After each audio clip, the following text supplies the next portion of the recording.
श्री स्वामी समर्थ महाराज की जय। प्रतापानंत गोगावले लिखित श्री गुरुचरित्र अध्याय 39। श्री गणेशाय नमः। श्री गुरुदेव दत्तात्रेयाय नमः। श्री स्वामी समर्थाय नमः। सिद्धवदे नाम धारकासी होता एक सोमनाथ नामेसी। गंगा नाम पत्नीसी झाली होती 60 वर्षांची। अपत्य नव्हते तिजसी नित्य येतसे गुरुदर्शनासी। निरांजन प्रतिदिनासी आनोनी लावितसे। गुरु संतुष्ट होवोनी विचारिती हासोनी। इच्छा काय असे मनी सांगावी मज लागुनी। ऐकोनी गुरुवचन विनवी कर जोडून। स्त्रियेसी पुत्राविन जन्म निष्फळ वाटत असे। आता जन्म पुरे मज 60 वर्षे झाली सहज। पुढील जन्मी पुत्रवंती होते होवो ऐसा वर दीजे। गुरु म्हणती पुढील जन्माचे कोण जाणत। ये जन्मी कन्यापुत्र तुझ होत। आनंदोनी शकून गाठती बांधित करी साष्टांग नमन। वदती सारे मज जाना कराव्या अश्वत्थ प्रदक्षिणा। पूर्ण होईल का मन कामना म्हणती पुत्र होतील। 60 वर्षे येणे परी कष्टले अपरंपारी। सेवा अश्वत्थाची करी काय सांगू गुरुराया। गुरु म्हणती अश्वत्थ सेवा वृथा न होत असे। अमुचा वास तेथे असे। ब्रह्मांड पुराणी नारदासी ब्रह्मा सांगत असे। अश्वत्थ महिमा विस्ताराने अश्वत्थ असे नारायण। कल्पवृक्ष म्हणती याची कारण। वर्णू न शके महिमा कवन ब्रह्मावदे नारदासी। पुढे नवल घडले कन्यारत्न तिसी झाले। मग उभयता दर्शना आले स्वामींच्या माझ्या। कन्येचे लक्षण सांगती पतिसी हिच्या 4 वेद येती। पुत्र बहु होती भूमीवरी होईल प्रख्यात।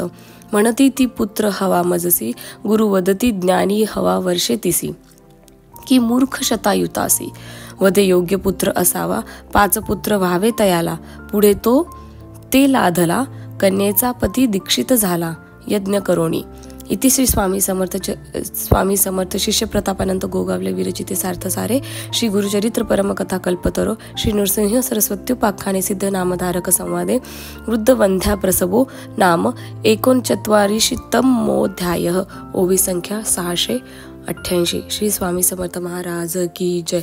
श्री दत्त जय दत्त जय जय दत्त। नमस्कार, मी अश्विनी निशांत गोटे।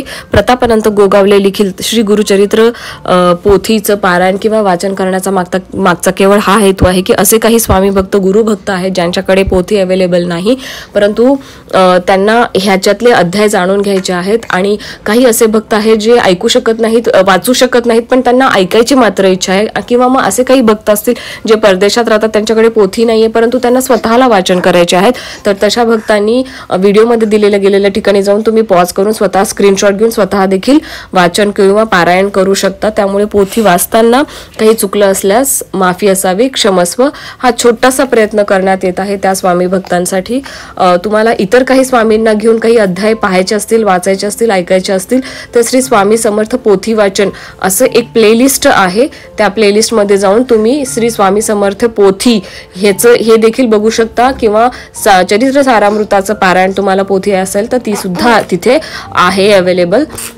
त्यामुळे तुमच्या ह्या सपोर्टबद्दल आणि शेवटपर्यंत व्हिडिओ ऐकल्याबद्दल थँक्यू सो मच। असंच सपोर्ट करत राहा आणि पुढच्या अध्यायासाठी भेटूयात पुढच्या गुरुवारी। श्री स्वामी समर्थ महाराज की जय।